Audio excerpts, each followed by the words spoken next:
Je voudrais faire un état des lieux du management en cuisine. On va confronter plusieurs prises de parole et plusieurs reportages pour faire la lumière sur ce que certains qualifient d'omerta à la française, comme Nora Bouazani qui a rédigé un livre dans lequel elle regroupe des témoignages de cuisiniers et cuisinières. De tous les témoignages que j'ai pu recueillir, c'est le caractère systémique des violences, c'est-à-dire pas systématique, donc je ne suis pas en train de dire que tous les chefs sont violents, dans tous les restaurants il y a des violences, mais systémique, c'est-à-dire qu'effectivement c'est normalisé, minimisé, toléré, voire c'est encouragé, et on estime en fait que les violences sont un gage d'excellence. Donc il y a vraiment cette idée que c'est un système. Moi, les gens qui me parlent me disent dès la formation, j'ai été victime de violence, et ou témoin de violence, et surtout on m'a dit la cuisine c'est ça. Si t'es pas content, on va faire autre chose. Les profs nous humiliaient parce qu'on ne savait pas recoudre un poulet et mettaient tout le monde en compétition. J'entendais des adolescents se faire traiter de pédales et de PD dans les cuisines partagées. Dès la formation, on normalise les violences, voire on les encourage. Et ce qui se passe quand on fait ça, c'est qu'on crée une forme de tabou. Éléonore, 35 ans, dans un café de luxe. On sait que tu viens de te marier, tu vas pas nous faire un gosse, si? Un jour, j'en ai eu assez, j'ai dit « T'inquiète, je suis déjà enceinte ». Il m'a répondu « Fais gaffe, parce qu'on va t'accompagner dans les escaliers et puis tu vas tomber. Ça nous fera 15 jours d'arrêt maladie, mais au moins on sera tranquille pendant 9 mois. » Ça m'a fait monter les larmes, je n'étais plus un humain, j'avais l'impression d'être un objet. En cuisine, il y a un système qui est très vertical. Tout le monde commence en bas de l'échelle. Une forme de méritocratie aussi qu'on vend aux jeunes qui commencent. On leur dit, tu vas grimper les échelons, pour ça tu vas en chier, parce que j'en ai chié. Et celui qui dit ça, c'est... Oui, le fameux système vertical qu'elle décrit, c'est ce qu'on appelle une brigade. Je vous montre à quoi ça ressemble une brigade dans ce reportage magnifique. En cuisine, comme à l'armée, il y a des grades. Un chef exécutif, un second, des chefs de partie, des demi-chefs et des commis. Oui, ce qu'ils appellent un chef exécutif, voilà, Christian Tête-Doigt, qui a un restaurant étoilé à Lyon, il est pas tout le temps dans son restaurant. Donc, il a son chef exécutif qui le remplace quand il est pas là. Qui a fait ça? C'est toi? Goûte le sel. Le chef étoilé ne tolère aucune approximation sur l'assaisonnement.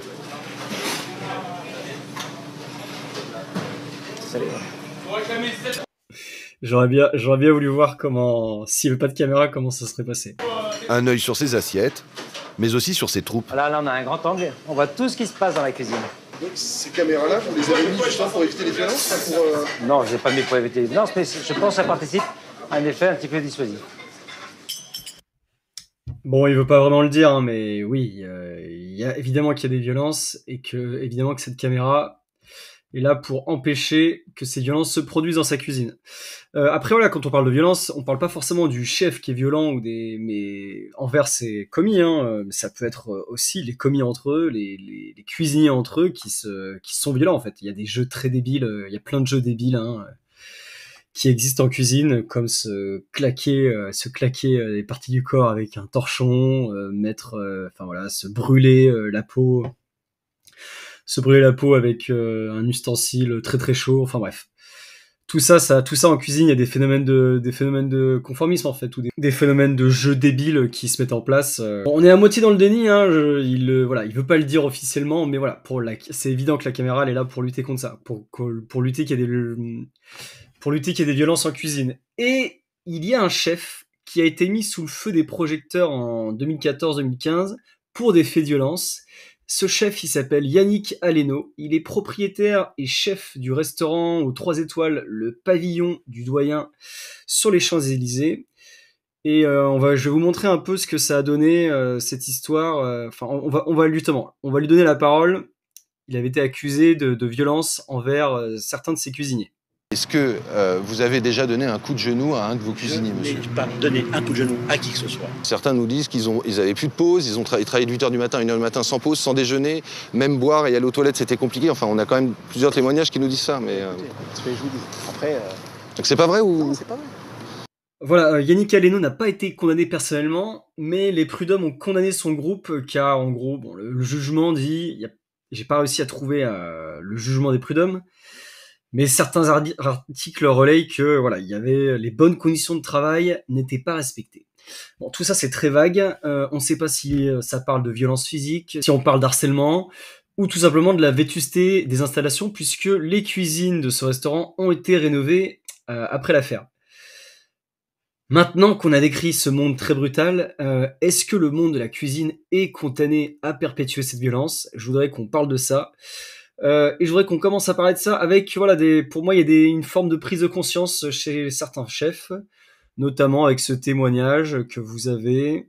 J'avais passé un mec par le pass comme ça, je l'avais pris par la cravate avec son gilet et j'avais tellement tiré que le mec il est passé par le pass. Et tu te dis, un ridicule quoi. Enfin, je veux dire maintenant, c'est ce que je dis, j'accepterais plus ça.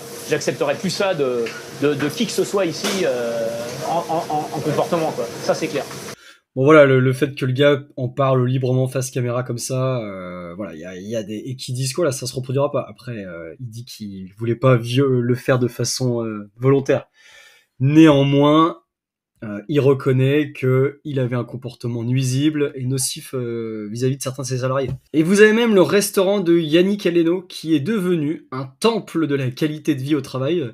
Si on en croit ce qu'il dit, hein, parce que voilà, les faits qui lui ont été reprochés datent de 2014, et ce que je vais vous montrer, ça date d'il y a quelques mois. On l'écoute. J'ai été le premier à mettre une psychologue au cœur des cuisines. Ok. Parce que trouver un pont entre ces jeunes générations, des fois il y a 2 générations d'écart entre le chef, entre Aleno et les jeunes. Donc il faut qu'ils arrivent à trouver, et nous arrivions, et moi aussi à trouver, le moyen de communiquer. Parce qu'ils ont une évolution qui est incroyable. Hein. Donc la psychologue permet de faire ce pont.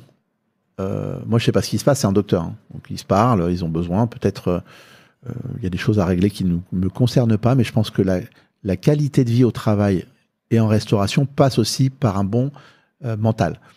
Et ce mental-là, il doit être traité par des professionnels. Voilà. Et alors Séverine, qui vient de temps en temps, c'est 2 fois par semaine, à la rencontre des collaborateurs, a fait un bien fou. On a réduit le turnover. Aujourd'hui, on a réduit le turnover de 32%, hein, grâce à toutes ces actions, au sein de la maison. C'est extraordinaire. C'est des métiers où on est souvent debout. On a un ostéopathe qui vient 1 fois par semaine pour voir ceux qui veulent se faire remettre le dos droit, etc., etc. Donc on a mis tout un système en place, des choses en place pour que la santé mentale et physique soit une des priorités du groupe. Voilà, quand je vous parlais de prise de conscience, vous avez un gars qui a été l'emblème des violences en cuisine et qui vous explique qu'il doit dépenser un paquet de fric pour la santé mentale et physique de ses salariés. Après, voilà, si on en fait ce qu'on en veut de ce qu'il dit, peut-être que c'est pas tout à fait la vérité. Moi, je choisis de le croire, il n'y a pas de raison qu'il dise n'importe quoi. Maintenant, venons-en aux solutions. Parce que tout ça, ce ne sont que des initiatives individuelles. Et bizarrement, ces initiatives ont pris de l'ampleur depuis un événement en particulier, le Covid. Ouais, puisque depuis 2020, la parole se libère. Des journalistes comme Nora Bouazani mettent en avant ce tabou. Des jeunes chefs comme Manon Fleury ou Eloi Spindler, que j'ai pu déjà vous évoquer, qui doit apparaître... Il apparaît ici, là. Voilà, pareil, c'est des chefs. Lui, pareil, il reconnaît qu'il a pu être violent, il a pu avoir une attitude violente, et qu'aujourd'hui, il veut exclure cette violence de sa cuisine. C'est des chefs qui veulent sortir de cette culture militaire, tout en gardant l'organisation de brigade, mais voilà, à la sauce du 21e siècle, hein, donc avec un management collaboratif, plutôt qu'un management paternaliste, voire autoritaire. Après, moi, ce que je ne veux pas, c'est que l'on condamne un système pour en imposer un autre. Nora Bouazani, elle parle de violence systémique, et ça, je sais à quoi elle fait allusion, hein, quand elle est en train de nous dire que les violences sont encouragées et validées par le système de la brigade, et qu'il faut lutter contre ça. Donc ça, ok, j'ai pas de problème avec le fait qu'il fasse lutter contre ces violences, et qu'il faille mettre en avant d'autres systèmes. Maintenant, il y a un système qui existe, et derrière, il y a des chefs qui le mettent en application. Encore une fois, il y a un système et il y a des êtres humains qui prennent la responsabilité de se comporter violemment. C'est pas le système qui est responsable, c'est bien le gars qui fait le choix d'exercer cette violence. Donc le système de la brigade, c'est pas le problème. Le problème, c'est le phénomène de reproduction sociale de la violence que on exerce sur moi quand j'étais commis, et comme c'est une norme et que je suis un gros mouton, je vais le répéter quand je ne serai plus au bas de l'échelle. On parle d'éducation, tout ça, ça commence dès l'école. Commençons déjà à sortir la violence de l'école. Visiblement, les comportements décrits, une partie, ça se passe à l'école. Voilà, enseignons le management dans les écoles. Je sais que ça existe. Hein. Vous avez des exemples que j'ai pu voir en vidéo. Je parle pas forcément de donner des cours de ça, mais juste que voilà, vous savez qu'il y a plein de restaurants d'application qui existent. Dans ces restaurants, les professeurs doivent veiller à mettre en place toutes ces choses-là. Voilà, c'est très important pour moi que chaque chef doit avoir la liberté de mener son management comme il l'entend, tant que ce management n'est pas toxique pour ses salariés. Le système de la brigade, il fonctionne, on peut l'exercer sans aucune violence, ça existe, et s'il y a d'autres chefs qui veulent sortir de ce système, grand bien leur face. Il faut une pluralité des types de management, j'ai aucun problème avec ça. Et vous, est-ce que vous avez vécu ou observé des violences en restauration? Quelle est votre solution pour que les violences disparaissent en cuisine? J'attends vos retours en commentaire. Je vous dis à très vite.